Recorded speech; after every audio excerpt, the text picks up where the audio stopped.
Oke, bismillahirrahmanirrahim. Assalamualaikum warahmatullahi wabarakatuh. Pada kesempatan kali ini kita akan coba sharing dan berbagi tentang grooming. Jadi apa itu grooming dan seperti apa sih grooming? Seperti kita ketahui bahwa grooming itu adalah penampilan. Jadi kalau teman-teman coba searching di search engine, grooming itu adalah penampilan. Tapi secara spesifik, grooming itu adalah grooming means how you feel about your looks and personality. Jadi grooming itu menampilkan dari apa yang ingin karakter yang ingin kita tampilkan secara umum seperti itu. Jadi grooming itu adalah tadi seperti saya bilang adalah tentang penampilan. Nah, ketika bicara penampilan, maka itu bicaranya visual, apa yang dilihat. Nah, kalau bicara dilihat, maka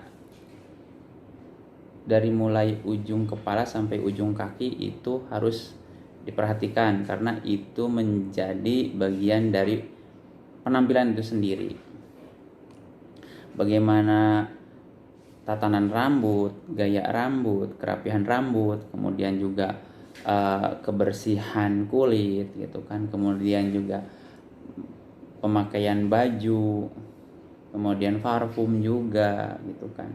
Itu bagian dari penampilan. Nah, kalau bicara grooming kita mulai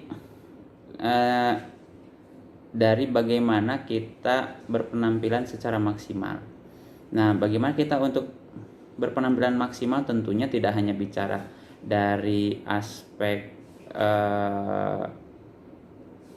pakaian saja, tapi juga dari persiapan atau performa atau juga mood gitu ya. Bagaimana membangun mood yang baik, karena bagaimana kita bisa berpenampilan maksimal hari ini kalau tanpa persiapan atau kematangan ataupun secara psikologi kita juga sangat antusias misalnya seperti itu.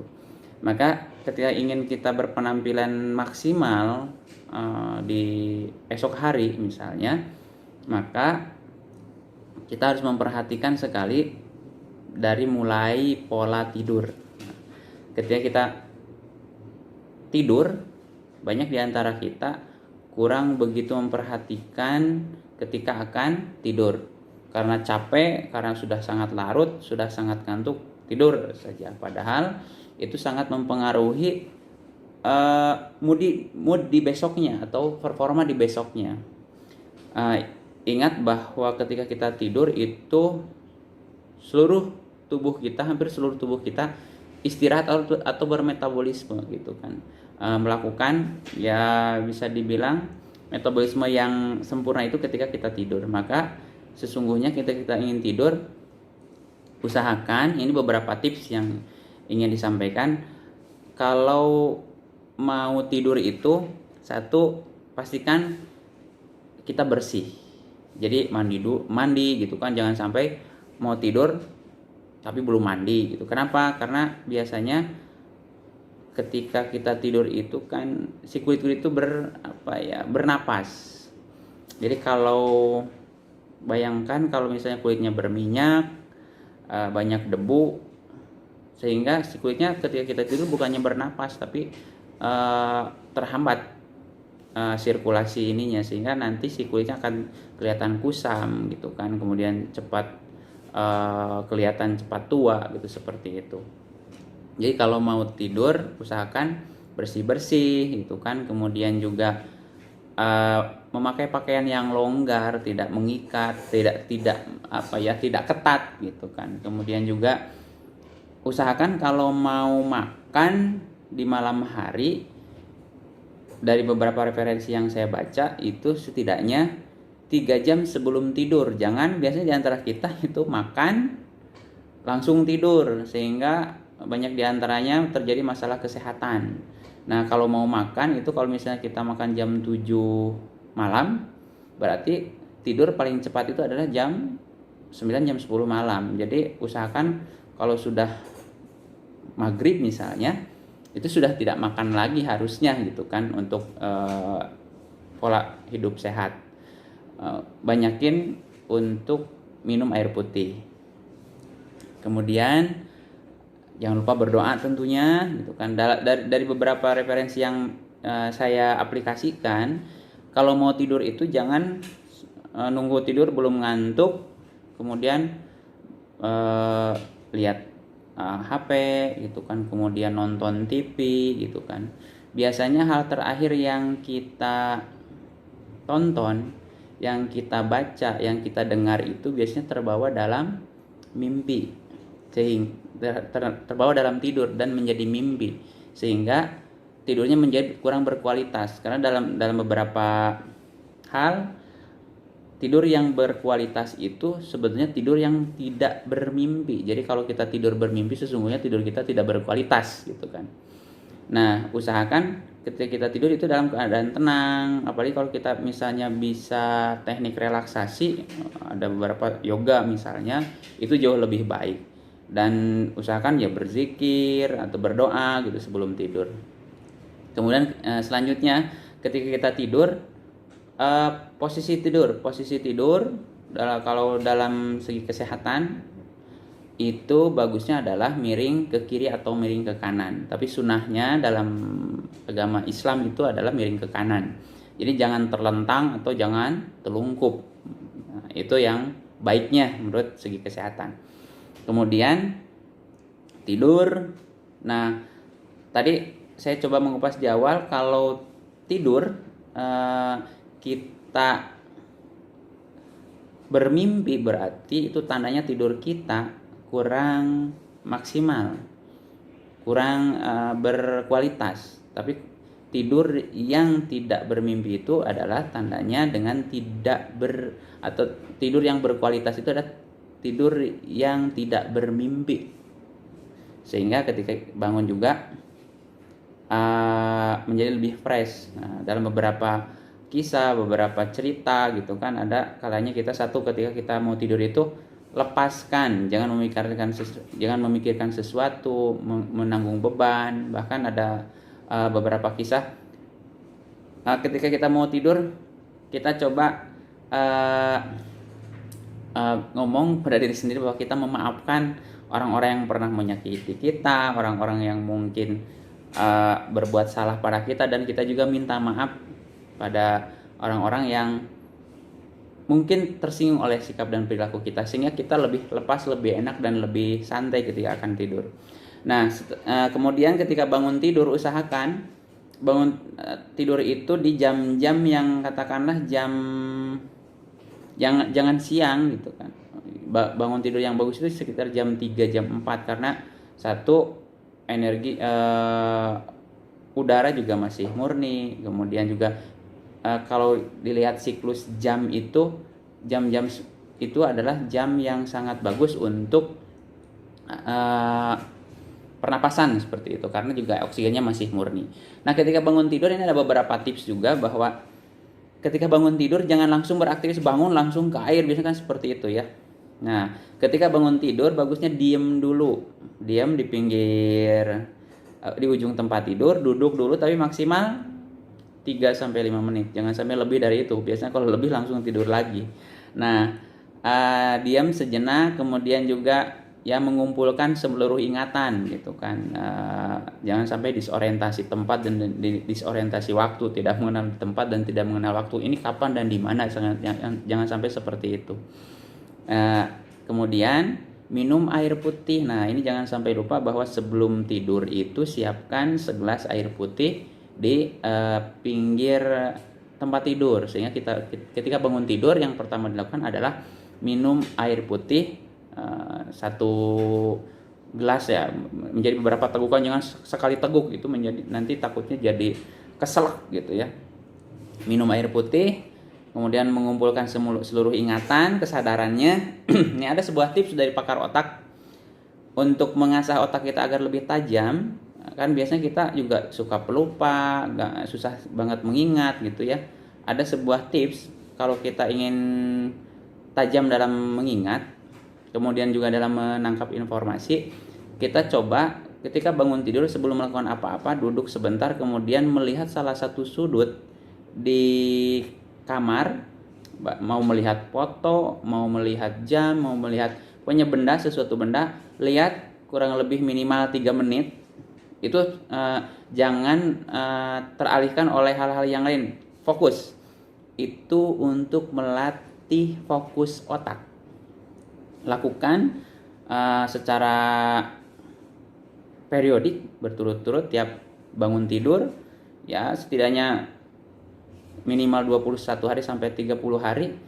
Itu akan melatih fokus otak kita, sehingga ketika nanti kita ada sesuatu tidak akan cepat lupa dan tidak akan cepat juga bingung gitu ya. Jadi akan cepat menangkap informasi. Kemudian setelah minum air, setelah tadi melakukan tips melihat salah satu objek minimal 3 menit, kita akan ke air. Nah, yang pertama dilakukan adalah cuci muka. Biar kita segar gitu ya, cuci tangan, cuci muka, dan cuci kulit kepala, dibasahin. Kenapa? Itu untuk merangsang otak agar cepat siaga, agar cepat fresh. Kenapa di ujung-ujung tangan ini, kemudian di ujung-ujung di bagian muka ini juga, terus kemudian di kulit kepala juga, itu ada terletak saraf-saraf yang sangat sensitif, sehingga ketika dirangsang oleh air dingin itu langsung pada otak langsung fresh dan langsung seger. Kemudian setelah itu ya kalau muslim sholat subuh, dan kemudian juga kita persiapan membereskan tempat tidur dan lainnya. Kemudian juga ini kita mulai persiapan atau tadi penampilan tadi, dimulai dari ujung kepala, dari rambut. Mau panjang mau pendek, rambut itu harusnya dirapihkan, dan usahakan kalau misalnya rambutnya pendek, rapihkan, kemudian agak dijambak sedikit untuk merangsang si kulit kepala itu mengeluarkan minyak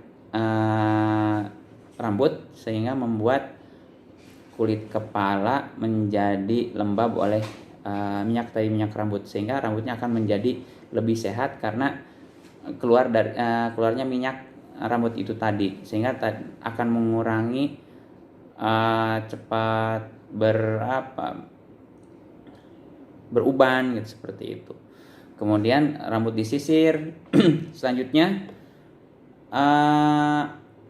alis gitu ya. Alis itu bagusnya jangan dicabut gitu ya, karena juga berbahaya. Itu di situ ada saraf-saraf mata, dirapihkan saja gitu kan. Kemudian kita turun ke ini bagian paling fatal biasanya adalah bulu hidung. Ini bulu hidung sering lupa nih, sering di luar kontrol gitu ya. Banyak di antara kita yang lupa gitu bahwa sebagus apapun penampilan kita, kalau sudah bulu hidungnya keluar, itu sadar atau nggak sadar yang lihatnya juga jadi kurang enak lah. Kalau bahasa sekarang itu ilfil gitu kan. Kebayang dong, udah ini bulu hidungnya keluar gitu kan, ada 1, ada 2, ada yang warna-warni, ada yang warna putih. Ketika ngomong itu bergoyang gitu kan. Kayaknya juga itu perlu diperhatikan, itu suka lewat dari pengamatan kita gitu ya. Jadi bulu hidung itu mutlak harus dipotong, harus dirapihkan gitu, jangan sampai keluar gitu kan. Itu menandakan kita kurang begitu aware gitu kan, dan itu menganggap biasa. Itu tidak biasa, awas. Jadi saya ingin menekankan, karena sering sekali melihat baik itu teman kolega atau misalnya yang katakanlah berpengaruh gitu kan, tapi kurang begitu memperhatikan bahwa bulu hidung itu sangat-sangat mengganggu. Jadi mulai dari sekarang yang melihat video ini gitu kan, bahwa perhatikan bulu hidung itu mutlak harus dipotong, jangan sampai keluar dari garis batasnya, yaitu lubang hidung gitu ya, sampai keluar sampai di sini gitu kan.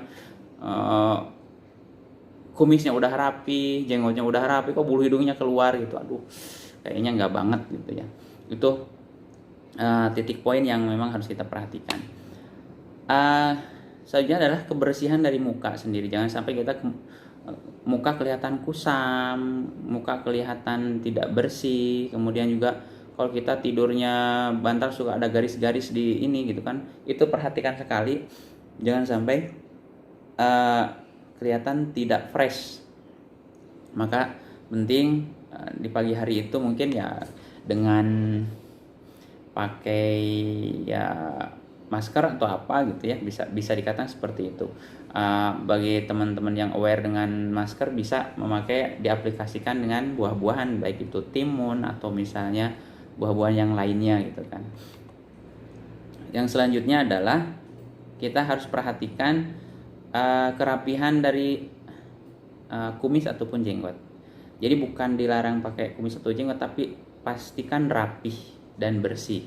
Jangan sampai juga mengganggu penglihatan gitu kan, atau dalam artian mengganggu penglihatan itu mengalihkan, aduh kayaknya nggak enak melihatnya gitu kan. Terus harus wibawa itu kan, baik kumis ataupun jenggot itu memperlihatkan kewibawaan dan kedewasaan. Jangan sampai justru kumis atau jenggot itu membuat kita kelihatan jadi lebih tua, lebih kumel gitu kan. Jadi perhatikan harus selalu rapi dan bersih.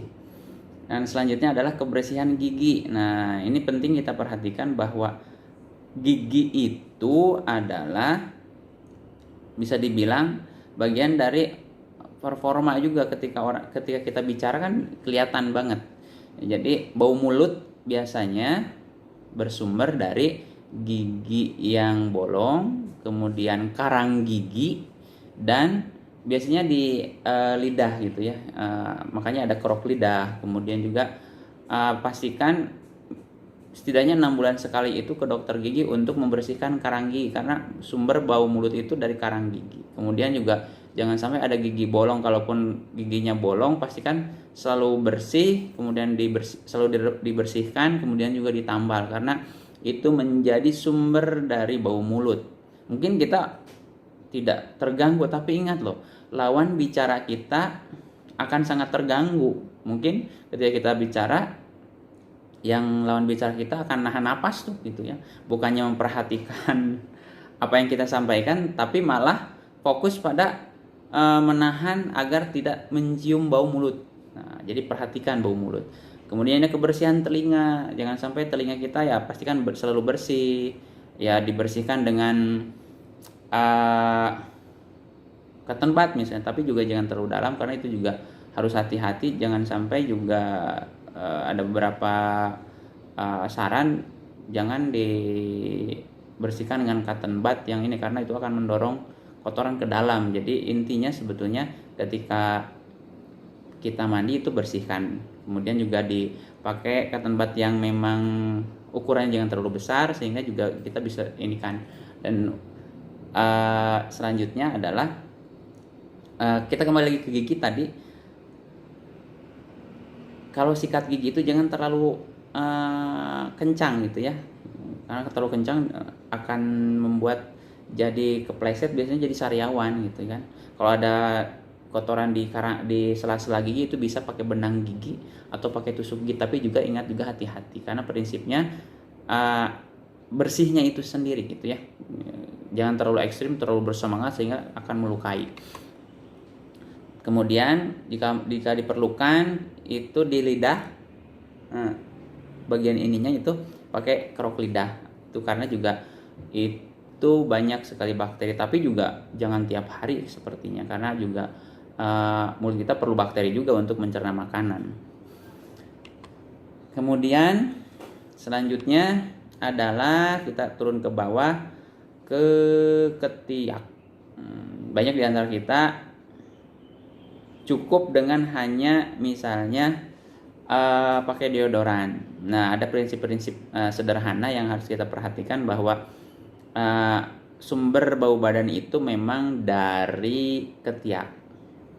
Diusahakan memang ketiak itu tidak berbulu. Bagusnya kalau versi saya itu ketiak itu tidak berbulu, karena memang bau badan itu kan dari bakteri. Bakteri itu kan memang ya berkembang biak, banyaknya yang di katakan yang lembab-lembab, kemudian juga banyak bulunya ya otomatis akan senang tinggal di sana. Jadi usahakan bulu ketiak itu bisa dikerok ataupun dicabut. Nah, tapi disarankan memang dikerok. Kalau dicabut itu terlalu riskan atau berbahaya karena si pori-pori akan cenderung terbuka. Kemudian kita pakai deodoran itu akan meresap dalam tubuh atau masuk dalam tubuh, apalagi kalau deodorannya cair. Itu pada beberapa kasus pernah saya membaca artikel itu akan menimbulkan kanker kelenjar. Jadi buat teman-teman, bagusnya sih kalau bulu ketiak itu dikerok dan selalu pakai deodoran. Kemudian perhatikan juga cocok atau enggaknya gitu ya. Jangan sampai kita memakai sembarang deodoran, karena sekarang banyak sekali deodoran yang beredar di pasaran. Ada deodoran yang disemprotkan juga, memang terlihat praktis tapi juga harus hati-hati, jangan terlalu sering. Kenapa? Karena deodoran yang disemprotkan itu biasanya kan cepat menyerap dalam kulit tubuh dan membuat kita ya bisa jadi kalau kita terlalu ekstrim memakainya ya berbahaya juga gitu kan. Kemudian yang selanjutnya adalah setelah ketiak itu adalah kebersihan dari kuku. Nah, kalau kita sebagai orang kesehatan bagusnya sebetulnya kuku itu pendek, karena kan kita menolong atau berinteraksi dengan orang, kita melakukan tindakan-tindakan sifatnya bisa pertolongan atau apapun itu, jangan sampai melukai pasiennya misalnya atau kliennya. Jadi sebaiknya memang pendek. Tapi secara umum mau pendek mau panjang, kuku itu harus bersih. Jangan sampai ada kotoran hitam gitu kan, kemudian juga tidak rapi memotongnya sehingga akan jadi terlalu tajam dan membuat luka ketika kita misalnya berinteraksi dengan orang lain. Jadi intinya harus selalu bersih.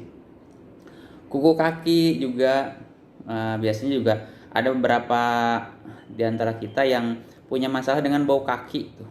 Jadi kalau pastikan satu bersih, pendek kukunya, kemudian dibersihkan. Kemudian kalau misalnya kurang enak bau, itu direndam oleh air hangat, pakai jeruk nipis atau pakai garam ketika sebelum tidur misalnya kan seperti itu.